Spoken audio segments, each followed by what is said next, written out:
Hello,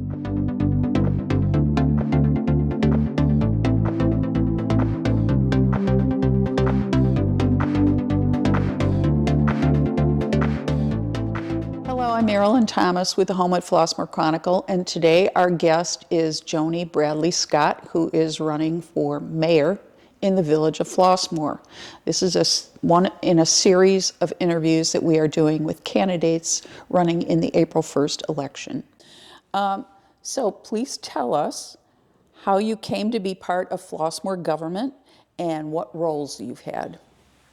I joined the Flossmoor government in 2017 when I was elected village clerk. I was appointed to trustee in 2019 by Mayor Braun and was reelected trustee in 2021. Okay, thank you. And you've been an advocate for economic development. What plans do you have to draw and retain businesses to Flossmoor? I think one of the important factors about economic development is taking the pulse of the community to get more engagement of the businesses that the community would like to be here and they would be willing to support.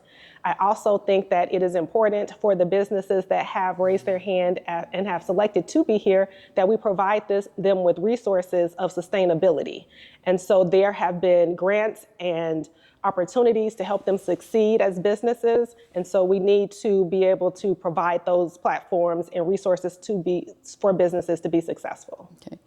Is Flossmoor now using TIF districts to draw businesses in? We do have TIF districts, but I think that we could utilize them more effectively. There are a number of communities that are really doing very great work in their TIF districts, and I think we can take a look at their playbook and exercise some things that they're doing to draw businesses in and advertise better that these options are available here in Flossmoor. Okay. Flossmoor swore in a new police chief, Carl Estel. You voted against his appointment, saying you wished the village had gone back to the search committee. How long do you think that process would have taken? Honestly, the process for the Illinois Chiefs of Police, they have their own platform of how they search and look for people to serve in that capacity of chief of police. Because the village board was not part of the search process in the initial run in 2022, I'm not exactly sure what that process looked like to be able to say what it could have looked like in 2024.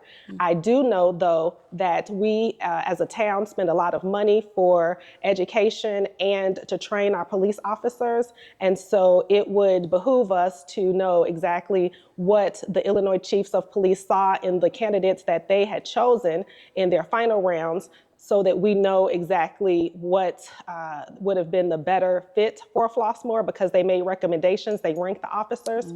And so we would have been able to know exactly if we didn't choose to go their route, what we were missing in going rogue or doing our own thing in terms of creating a position for the chief, a director of police services. And so in my opinion, when you have a committee who is a professional in a certain entity, you want to make sure you use their platform to help you make wise decisions and approach things from best practices. And so I believe if we had brought them into the process, we would have known exactly where and how we could have maneuvered so that we could have gotten the best police chief for our area. I also want to say, though, because of the workarounds that we did, I am not saying that Carl Estel is not the best option for us. I just believe that if we have formulas to help us throughout a recruitment process, that we use the tools that we've hired and that we're given to make the selection, opposed to creating our own playbook. Okay. You have been a vocal critic of the current administration's handling of the job assessment that led to the firing of Gerald Jones as police chief. He sued the village. I know you can't talk about what transpired, but can you tell us what you think the administration could have done differently to remedy what became a very explosive situation? Well, that's a great question. I think that when I first learned about the issues that were going on within the police department, they came from outside of Flossmoor. And so as a member of the village board, that was very concerning to me because we should have been the first point of contact when personnel matters became such an issue where a person who's serving in a director's role would no longer be in that capacity. And so I think from that standpoint, things started to continuously domino and avalanche to a big scenario where we ended up being sued for racial discrimination. Had we followed our own policies and procedures in the beginning in terms of handling when a personnel comes to the mayor to determine that they feel like they are being discriminated against, it provides an opportunity to follow our policies and procedures in terms of how that would have been handled. And so the way that the village, the police chief and the mayor interacted to make sure that all of the protocols are followed, that's kind of where we went wrong. That's where we went wrong. And so going back to the time frame of best practices, we have to follow our own playbook again. And so I think that everything that we are talking about today goes back to following policies and procedures. They weren't followed. Okay. And how do you feel communication broke down? Because that was another major issue that residents raised. Yes. During the whole period of Jones taking a break and then actually leaving the department. Well, as a board member, again, we want to be included in the conversation.